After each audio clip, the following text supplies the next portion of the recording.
Hey LEGO fans, this is Mike T. Bricker here, coming at you with another update from the Columbus City. As you can see here, I'm going to give you some updates on what's been happening with the city this week. And as you can see, you got the yellow cargo train still sitting out there, has not been built yet, but the Maersk train has been replaced with a brick bank, and I'll show you what I'm going to do with that. And the reason why the Maersk train was replaced there was because this week I built it, and I'm going to give you an overview of what I've done here. So there she is. There's the Maersk thing of beauty. You can see here, right here, that's the custom car that I did, added on to the two other cars that the Maersk does come with. I'm going to run this for you in a minute, but you can see that there is the Maersk train. There's a nice little side view of it. It's a pretty nice train and it runs pretty well. And you caught a glimpse of my city starting to be erected in the background there.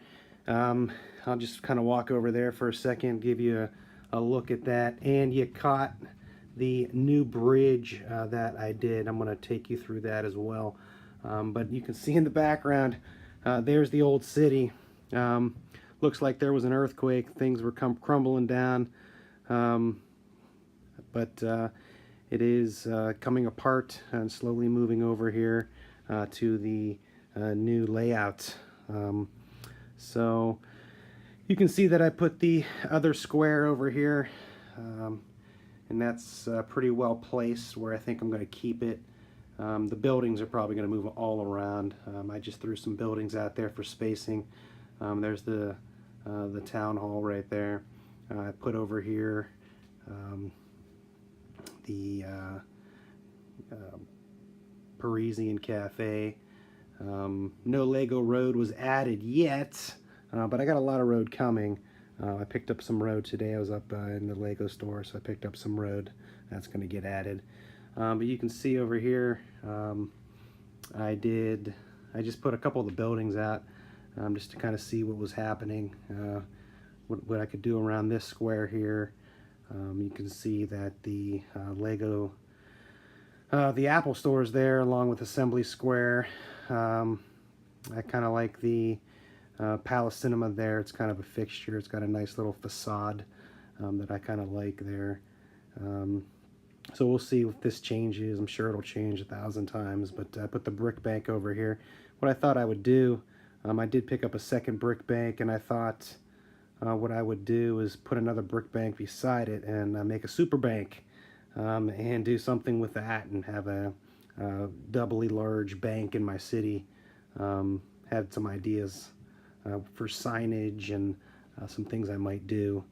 But as I come around here, you can see the square kind of fits in pretty nice over here. And then I shortened up the road over here to make this one block. So I'm going to try to do 4 corner pieces. I even thought in my head, you know, why not do 4 banks and make a super brick bank of America or something. But I don't know, we'll see what happens there. Then I put out here around this corner, I put the pool hall with the detective office. Thought it kind of fit well in the corner, you know, being a maybe a lowly place, I don't know. But as we can see here, this is the back side of things. And this was my biggest project this week, was this bridge that I did for the train. It actually works really well. I didn't have any crashes while I was building it, as I did test it a couple times. But I did put some, you know, pretend lighting to actually, those pieces actually help keep the track together and more steady.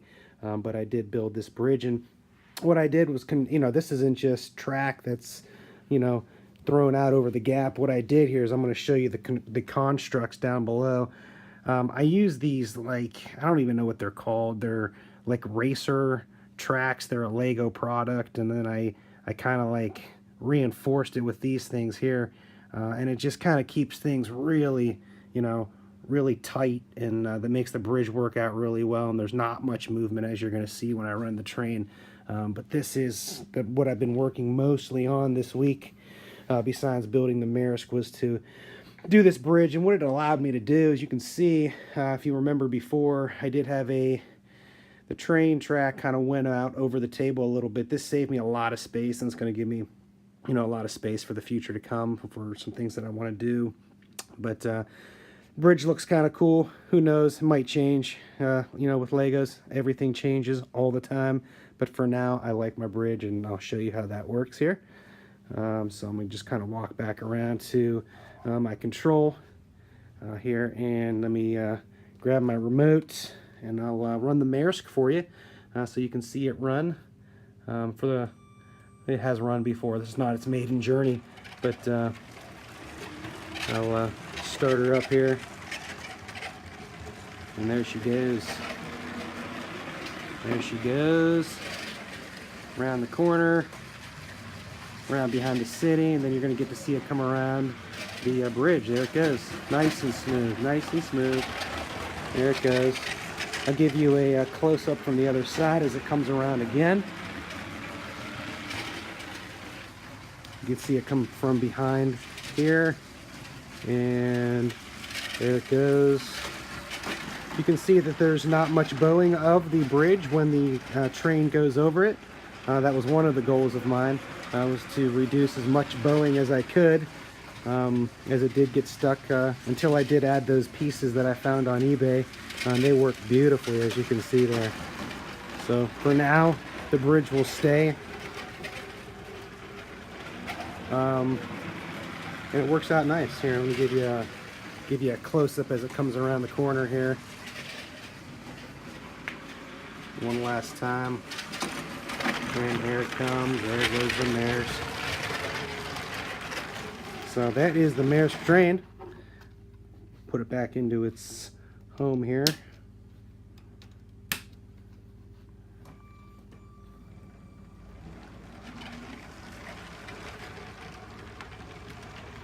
And it does fit into that second chute pretty nicely.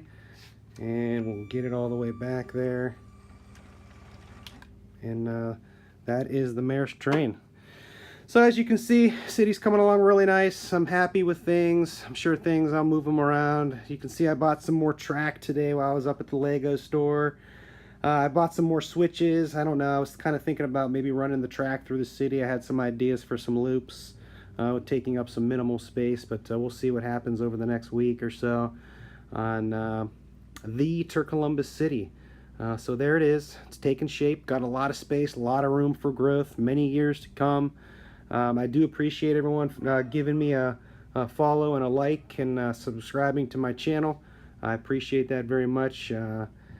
So this is Mike T. Bricker signing off from this update of the Columbus City. Have a great week, everybody.